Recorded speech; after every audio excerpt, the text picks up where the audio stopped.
actually coming to you from the church where Josh and I met and were married. And tonight we're going to go over the lesson of Jesus says to go. And, do you ever wonder things like, well, where do I go? When do I go? How long do I go for? Or go to do what? Those are legitimate questions, but they're really focusing on the right thing of why Jesus said go. A lot of times we think of missionaries, these amazing faith-filled Christian people who are willing to go to Africa, and those are the people that go.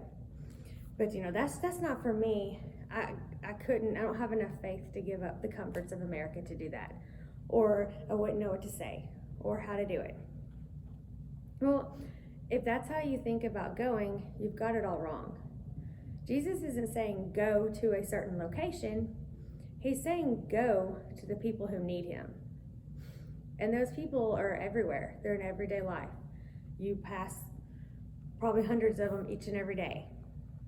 We Christians don't just, we don't just come to church to get our God fixed and then go back to normal life for the week. He's not saying just go to church and then live your life the rest of the way.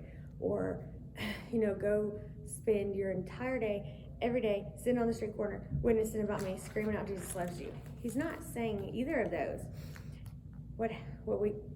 The intention of church and what we should do is we should go to church to learn more about him, to build our faith and get encouraged by believers to help us go the rest of the week living a Christ-like life.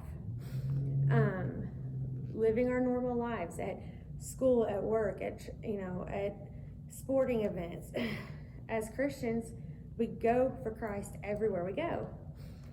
Jesus is saying that every part of your daily life should be a witness of Christ. He's not saying quit your job, quit school, go get a sign and scream every day. He's saying when you go to school, when you go to work, when you go to your game, when you go to the store with your parents, or when you go to your friend's house or to a party, you should go as a reflection of him. You don't have to go to Africa. You just have to go with Christ as your guide. Daily as you go with Christ. Christ should be your guide for your thoughts, your behaviors, your responses, your words, your decisions, and your reflection. Like it or not, as a Christian, you represent Christ outside of the church. In everyday life, 24/7, you represent him. Like it or not, you also represent your family, Center Star Baptist, Center Star students, and the 628. You can't change it. You don't have a choice if you represent us or not. Your choice comes from how you represent us. You can go into the world and act like the world, and that representation will drive the lost away from Christ. Why would they want to go to church when they're living just like you're living? You're cussing people, you're not minding teachers, you're not being respectful, you're not showing love and kindness and forgiveness, you're gossiping.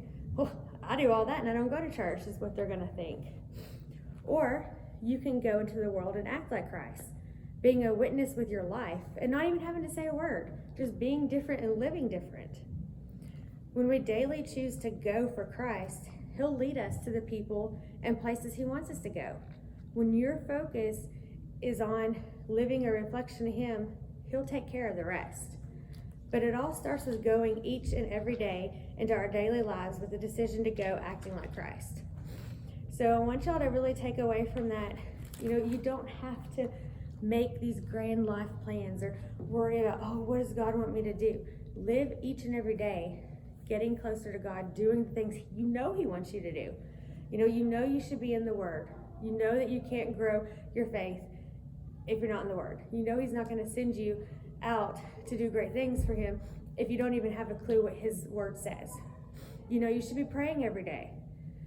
That the first commandment is to love God. The second one is to love others as yourself and love others like Christ loves us.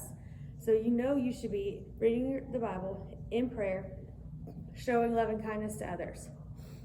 Those three things. When you go out and you live daily doing those things and living a life that does reflect Christ and his love and his actions, God will build your faith and he will build that future for you and he'll show it to you clearly. You don't have to worry about that. You worry about the things you know he wants you to do. I want y'all to really think about that this week. And are you going as a representation of Christ or the world? When you represent the 628, how do you represent us? Would we be proud? You know, when you're around your friends, do you live a different life when they're gossiping? And I'm not saying you have to be like, oh, Jesus doesn't like that. I'm just saying, tell them to stop. Hey guys, we shouldn't do that. Y'all, that's not right. We don't know if that's true. Just, you know, being able to move on and live differently. And I want to challenge you to live a life that is worthy of Christ, but that also represents your family, yourself, and 628 in a great way. Because we want to grow our group. We want to grow the number. We want to grow our faith. So if you're living your life in a great way, and then you can tell them how awesome your teacher is and how much fun you have, people are going to want to see that. They're going to want to know what's different about you. You don't have to just go beat them over the head with the Bible and everything you say be verse after verse after verse. When they'll want to know why you're different and what gives you that peace, what gives you that kindness. They'll want to know what's different, and they'll seek that out. And then you can share with them Christ, and then you can bring them into church, and we can disciple them. I love you guys.